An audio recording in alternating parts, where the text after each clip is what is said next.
అదేవిధంగా వాళ్ళ ద్వారా కొన్ని వేల మందికి కొన్ని లక్షల మందికి అవేర్నెస్ కార్యక్రమాన్ని స్ప్రెడ్ చేయడానికి సైబర్ సిటిజన్స్ని ఇక్కడికి తీసుకురావడమే కాకుండా సైబర్ సోల్జర్స్గా ఇక్కడ చాలా మందిని ఇక్కడ కూర్చోబెట్టిన మా సిపి గారు రాజశేఖర బాబు గారికి ప్రత్యేకంగా నేను ధన్యవాదాలు నమస్కారాలు తెలియజేసుకుంటున్నా. ఎందుకంటే ఒక మంచి కార్యక్రమం శ్రీకారం చుట్టడానికి ఒక సంకల్పం కావాలి. ఆ సంకల్పం నెరవేర్చడానికి చుట్టుపక్కల ఉన్న అందరూ కూడా సపోర్ట్ చేయాలి. ఈరోజు సిపి గారికి సపోర్ట్ చేసిన మా పోలీస్ కుటుంబ సభ్యులందరికీ కూడా పేరు పేరున నేను ధన్యవాదాలు నమస్కారాలు తెలియజేసుకుంటూ ఈరోజు ఈ కార్యక్రమానికి ముఖ్య అతిథులుగా విచ్చేసిన పెద్దలు సోదరులు బండవమ్మ గారికి, సోదరులు గద్దె రామ్మోహన్ రావు గారికి, అదేవిధంగా కలెక్టర్ సోదరి మన సృజన గారికి, అదేవిధంగా కమిషనర్ గారికి, అదేవిధంగా డీసీపీస్ వేదికలు నిర్వహించిన డీపీసీపీలందరికీ గౌతమ్ శాలి గారికి, హరికృష్ణ గారికి, చక్రవర్తి గారికి, రాణి గారికి అందరికీ కూడా పేరు పేరున ధన్యవాదాలు నమస్కారాలు తెలియజేసుకుంటూ ఈ కార్యక్రమానికి విచ్చేసిన అందరికీ కూడా ముఖ్యంగా పిల్లలందరికీ కూడా విద్యార్థులందరికీ కూడా పేరు పేరున ధన్యవాదాలు నమస్కారాలు. టెక్నాలజీ పెరుగుతుంది, మనుషుల మధ్యలో అనుబంధాలు ఆప్యాయతలు పెరుగుతున్నాయో తగ్గుతున్నాయో మీ అందరికీ తెలుసు. కానీ కమ్యూనికేషన్ అన్నది ఎంత స్పీడ్గా ముందుకెళ్తుందో మనందరికీ తెలుసు. అయితే టెక్నాలజీ పెరుగుతున్న టెక్నాలజీ దృష్ట్యా అది మనకు ఉపయోగపడాలి. కానీ రోజు రోజుకి పెరుగుతున్న టెక్నాలజీ అది కొత్త పుంతలు తొక్కి ఓవరాల్గా చెప్పాలంటే మన మనుగడకే ప్రశ్నార్థకంగా మారే పరిస్థితి ఈరోజు రాకూడదు అనే ఒకే ఒక ఉద్దేశంతో ఈరోజు ఈ కార్యక్రమాన్ని ఏర్పాటు చేయడం జరిగింది.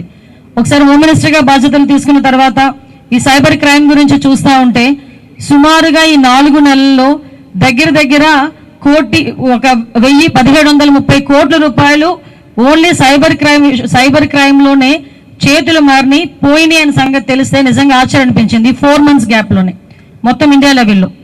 అంటే ఒక అవేర్నెస్ ప్రోగ్రామ్స్ ఉన్నాయి, సైబర్ క్రైమ్ కోఆర్డినేషన్ సెంటర్స్ ఉన్నాయి, 1930 కాల్ సెంటర్ నెంబర్ ఉంది. ఇవన్నీ ఉండి కూడా పోనీ ఎవరో చిన్నపిల్లలు లేకపోతే చదువులేని వాళ్ళు ఈ సైబర్ క్రైమ్లో ఇన్వాల్వ్ అవుతున్నారు, లేకపోతే వాళ్ళు బారిన పడుతున్నారు అన్నది కాకుండా పెద్ద పెద్ద డాక్టర్స్, ఐపీఎస్ ఆఫీసర్స్, ఐఏఎస్ ఆఫీసర్సే ఈ సైబర్ క్రైమ్ బారిన పడడం అనేది చూస్తూ ఉంటే ఇది ఎంత మేరకు పెరిగిపోయిందో మనందరం కూడా అర్థం చేసుకోవచ్చు. అంటే సుమారుగా 24% ఈరోజు సైబర్ క్రైమ్ రేట్ పెరిగిందంటే మనందరం కూడా ఎంత అలర్ట్గా ఉండాలో మనందరికీ తెలుసుకోవాలి. ఈరోజు పిల్లలందరూ ఉన్నారు, ప్రతి ఒక్కరి చేతిలోని మొబైల్ స్మార్ట్ ఫోన్ ఉంటుంది. స్మార్ట్ ఫోన్ లేకుండా ఏమో ఇంట్లోని పెట్టుకున్న పర్స్ అయినా తీసుకెళ్ళమో తెలియదు, కానీ మొబైల్ మాత్రం ఉంటుంది. పర్సులు పెట్టుకోవడం మర్చిపోయారు, ఎందుకంటే phone pay, Google pay, everything in phone. మనం మామూలుగా మాట్లాడుతుంటే ఏదైనా అడిగేటప్పుడు నీ ఐడి నెంబర్ ఎంత, ఈ నెంబర్ అదేం కాదు, నీ పేరేంటి కాదు, నీ ఫేస్బుక్ ఐడి ఏంటి, ఫేస్బుక్ లేదా, టెక్స్ట్ బుక్ లేకపోయినా అంత ఆశ్చర్యపోం, కానీ ఫేస్బుక్ లేకపోతే మాత్రం చాలా ఆశ్చర్యపోయే పరిస్థితులు ఈరోజు ఉన్నాయి. ఓ పక్క ఫేస్బుక్, ఓ పక్క ఇన్స్టా, ఓ పక్క స్నాప్చాట్, ఓ పక్క ShareChat, Twitter, at the same time మళ్ళీ మనకి టెలిగ్రామ్, ఎన్ని యాప్స్ ఉన్నాయంటే మనకి కమ్యూనికేషన్ పెంచుకోవటానికి, అట్ ద సేమ్ టైం మనల్ని మనం ముంచుకోవటానికి కూడా. అంటే అన్ని యాప్స్ నుంచి మన తాలూకు ఇన్ఫర్మేషన్ని మనమే ఇంకొకరికి బయటకు పెడుతున్నాం. ఫర్ ఎగ్జాంపుల్ నేను తప్పుగా అనుకోవద్దు, చాలా మంది అమ్మాయిలు అబ్బాయిలు ఏజ్ గ్రూప్లో ఏం చేస్తారంటే జస్ట్ ఒక క్లిక్, ఎక్కడికి వెళ్ళినా ముందు ఒక సెల్ఫీ, ఈవెన్ తినడానికి కూర్చున్న తర్వాత కూడా మనం తినే వస్తువు కూడా చిన్న ఫోటో పెడతాం, ఆ లొకేషన్ షేర్ చేస్తాం. అంటే ఏంటంటే మనం తినేది కూడా ప్రపంచానికి తెలియాలనుకుంటాం. మనం తినేదే ప్రపంచానికి తెలియాలనుకునేటప్పుడు మన తాలూకు ఇన్ఫర్మేషన్ వాళ్ళు ఎంతసేపట్లో తీసుకుంటారో ఒకసారి ఆలోచించండి.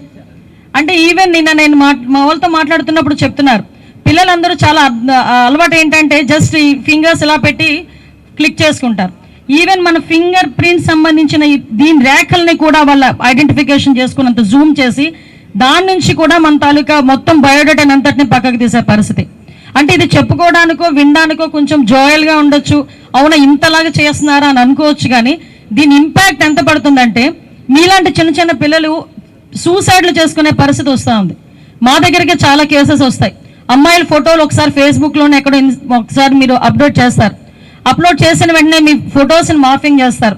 మీరు కనుక వాళ్ళకి సంబంధించిన డబ్బులు ఇవ్వకపోయినా, వాళ్ళు మిమ్మల్ని ఏదైనా అబ్యూస్ చేసినా బయట కూడా చెప్పుకోలేక, ఆఖరికి ఇంట్లో వాళ్ళతో చెప్పుకోలేక, ఫ్రెండ్స్తో చెప్పుకోలేక, ఎక్కడ అవమానపడతారో, ఎక్కడ మమ్మల్ని తక్కువగా చూస్తారో అని భయపడి సూసైడ్లు చేసుకునే పరిస్థితి కూడా చాలా కేసెస్ మేము చూసాం.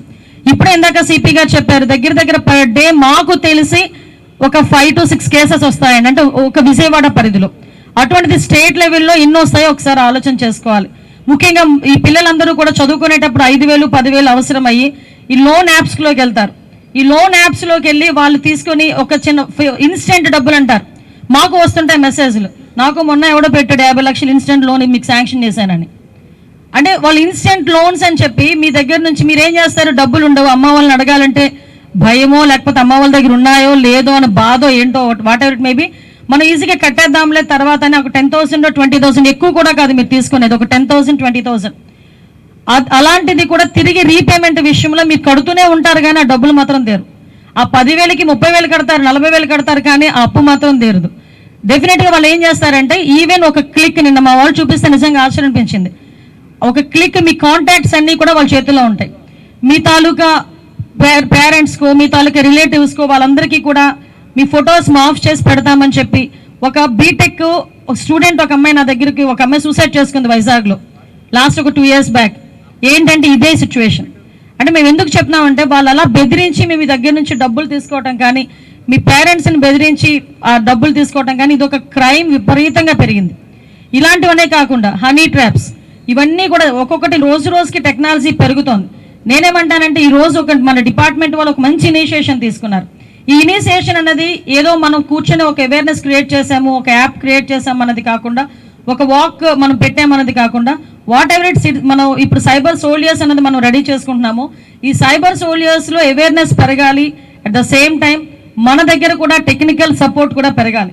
ఎందుకంటే ఈరోజు మొత్తం స్టేట్ లెవెల్లో సైబర్ పోలీస్ స్టేషన్స్ అయితే డిస్ట్రిక్ట్కి ఒకటి ఉంది. ఆ డిస్ట్రిక్ట్కి ఒకటి ఉన్న సైబర్ పోలీస్ స్టేషన్స్లో ఒక సిఐ క్యాడర్ మాత్రమే, ఒక ఆఫీసరు, వాళ్ళకి ఒక 2-3 కానిస్టేబుల్స్ని మనం పెట్టుకున్నాం. కానీ సైబర్ సెల్ అనేది నాకు తెలిసి ఒక 3 దగ్గర 4 దగ్గర కొంచెం యాక్టివేట్లో ఉంది. బట్ నేనేమంటానంటే ప్రతి జిల్లాలోని కూడా ఈ సైబర్ సెల్ ఓపెన్ చేయాలి, సైబర్ సెల్ యాక్టివేట్లోకి రావాలి. ఈ సైబర్ సెల్కి సంబంధించి సైబర్ పోలీస్ స్టేషన్లో కూడా మనందరం కూడా ఒక అఫీషియల్గా టెక్నికల్గా సపోర్ట్ చేసే ఒక టీమ్ని రెడీ చేసుకొని, ఎస్పెషల్లీ సైబర్ క్రైమ్ మనం అనుకోవచ్చు రోజు రోజుకి క్రైమ్ పెరుగుతుందంటే ఈ సైబర్ క్రైమ్స్లోని ఉన్న వ్యవహారంలోని గాంజా కూడా, డ్రగ్స్ కూడా విపరీతంగా పెరుగుతున్నాయి. అంటే ఓవరాల్గా చెప్పాలంటే మన ఫ్యూచర్ని మనమే చేతులతో నడిపేసుకునేటట్టుగా చేసే పరిస్థితి ఈరోజు మనకు కనిపిస్తూ ఉంది. ఎవరో మనల్ని చెడగొట్టక్కర్లే, మన ఫోనే మనల్ని చెడగొడుతుంది ఈరోజు, మనం యూజ్ చేసే యాపే మనల్ని చెడగొడుతుంది ఈరోజు, మన భవిష్యత్తుని ఎవడో పాడు చేయక్కర్లే ఈరోజు, మనకి మనమే పాడు చేసుకునే టూల్స్ అన్నీ కూడా మన మొబైల్లో ఉన్నాయి. అన్నెసరీ క్లిక్స్, ఇందాక ఎవరో అక్కడ పెట్టారు థింక్ వన్స్ క్లిక్ వన్స్ అని చెప్పి, అంటే ఒక్కసారి అదొకటి. నెక్స్ట్ బ్రేక్ ద సైలెన్స్, ముందు సైలెన్స్ని బ్రేక్ చేయండి. చాలామంది ఆడపిల్లలు, ముఖ్యంగా మగపిల్లలు కూడా ఇంట్లో తెలిస్తే ఏమవుతుందో, మన రిలేటివ్స్కి తెలిస్తే ఏమవుతుందో, ఫ్రెండ్స్కి తెలిస్తే ఏమవుతుందో. కొంతమంది నా దగ్గరికి వస్తారు doctors, lawyers, IAS officer, IPS ఆఫీసర్లే, మేడం మా పేర్లు బయటకు చెప్పకండి. నో, నేనేమంటానంటే కొంచెం ఓపెన్ అప్ అవ్వాలి. ఎస్ నేను ఇలా మోసపోయాను అనేది బయటకు తెలిస్తే 10 మంది ఆటోమేటిక్గా అవేర్నెస్ క్రియేట్ అవుతుంది, వాళ్ళు కూడా ఒక అలర్ట్నెస్ వస్తుంది. సో మేమేమంటామంటే ఈరోజు మన డిపార్ట్మెంట్ తరపు నుంచి కూడా కంపల్సరీగా సపోర్ట్ చేయాలి, డిపార్ట్మెంట్ కూడా సపోర్ట్ చేయాలి.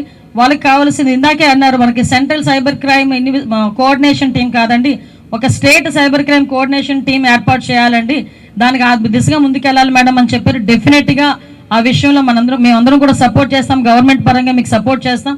ఎట్టి పరిస్థితుల్లోని ఇప్పుడు వరకు అయింది ఒక ఎత్తు అయితే, ఇదే అంటారు prevention is better than cure. మనం అయిపోయిన తర్వాత ఆ డబ్బులు ఎలా తీసుకురావాలి అనే దాని మీద కన్నా అవ్వకుండా చూసుకునేటప్పుడే మనం ఒక సక్సెస్ఫుల్గా స్టోరీస్ మనం రన్ చేయాలి. అట్ ద సేమ్ టైం నేను పోలీస్ డిపార్ట్మెంట్ వాళ్ళకి కూడా కోరుకునేది ఏంటంటే పిల్లలు ఎక్కువగా యూజ్ చేసే యూట్యూబ్స్లో కానీ ఇన్స్టాస్లో కానీ చిన్న చిన్న ఒక మనకి ప్రోగ్రామ్ అవేర్నెస్ అడ్వర్టైజ్మెంట్స్ ఉంటాయి. ఆ టైంలో వాళ్ళకి అవేర్నెస్ కానీ ఈ సినిమా హాల్స్లోని థియేటర్స్లో అవేర్నెస్ క్రియేట్ చేయడానికి ఒక 1 minute 2 minutes వీడియోస్ కానీ చేయటం కానీ, ఇవన్నీ చేయడం ద్వారా ఓవరాల్గా మనం ఒక అవేర్నెస్ క్రియేట్ చేయడం అవుతుంది. ఇది స్టార్టింగ్. ఇదంతా కూడా ప్రతి ఒక్క స్టేట్లో ఉన్న మన అన్ని జిల్లాల వాళ్ళు కూడా అవేర్నెస్ క్యాంప్స్ క్రియేట్ చేయాలని మనస్ఫూర్తిగా మీ అందరికీ కూడా కోరుకుంటున్నా.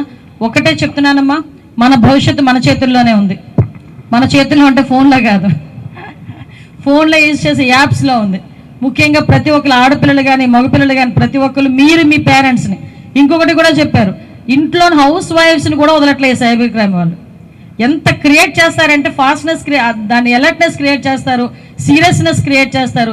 అమ్మో నిజంగానే నా డబ్బులు పోతున్నాయేమో, అమ్మో నన్ను నిజంగానే పోలీస్ కేసు పెడతానంటే నాకు అర్థం కాదు. ఎందుకు పెడతారని అడగట్లా, ఎందుకు పెడతారని అడిగితే వాళ్ళు ఏ కేసు పెడతారని చూసుకుంటే సరే, లేకపోతే మీ మీద ముంబై పోలీసులు మేము కేసు పెడుతున్నాం అది ఇది అనేసరికి ఆటోమేటిక్గా భయపడిపోయి మన ఓటీపీలు, మన ఆధార్ నెంబర్లు ప్రతి ఒక్కటి ఇచ్చేసే పరిస్థితి ఉంది. దయచేసి మీరందరూ కూడా ఇక్కడున్న సైబర్ సోల్జర్స్ అందరూ కూడా మినిమం ఒక 10 మందిని అవేర్నెస్ క్రియేట్ చేద్దామా? చేయగలరా? ఒకసారి చేయగలం 10 మందిని అనుకున్న వాళ్ళు ఒకసారి హ్యాండ్ రైజ్ చేయండి. అంతే. స్మార్ట్ ఫోన్ యూజ్ చేసే వాళ్ళందరూ ఒక 10 మందిని, ఎందుకంటే మిమ్మల్ని కొంచెం అవేర్నెస్ క్రియేట్ చేయడానికి ఇక్కడ డిపార్ట్మెంట్ వాళ్ళు ఉన్నారు.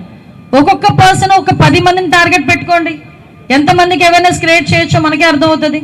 కాబట్టి ఈ విషయంలో మీరందరూ కూడా సపోర్ట్ చేయండి. మా సపోర్ట్ ఎప్పుడు ఉంటుంది, గవర్నమెంట్ సపోర్ట్ కూడా ఎప్పుడు కూడా డిపార్ట్మెంట్కి ఉంటుంది. కాబట్టి డిపార్ట్మెంట్ వాళ్ళకి కూడా ఫ్రీ హ్యాండ్ సైబర్ క్రైమ్ విషయంలో మీరందరూ కూడా టెక్నాలజీని యూజ్ చేసుకొని, ఎందుకంటే ట్రైనింగ్స్ ప్రోగ్రామ్స్ కూడా, ఎందుకంటే రోజు రోజుకి సైబర్ క్రైమ్ చేసే వాళ్ళు ఎంత టెక్నాలజీ, అడ్వాన్స్డ్ టెక్నాలజీ యూజ్ చేస్తున్నారు.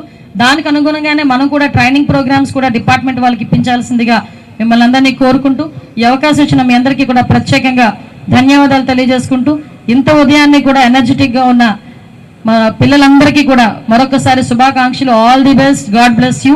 Thank you so much. జై హింద్.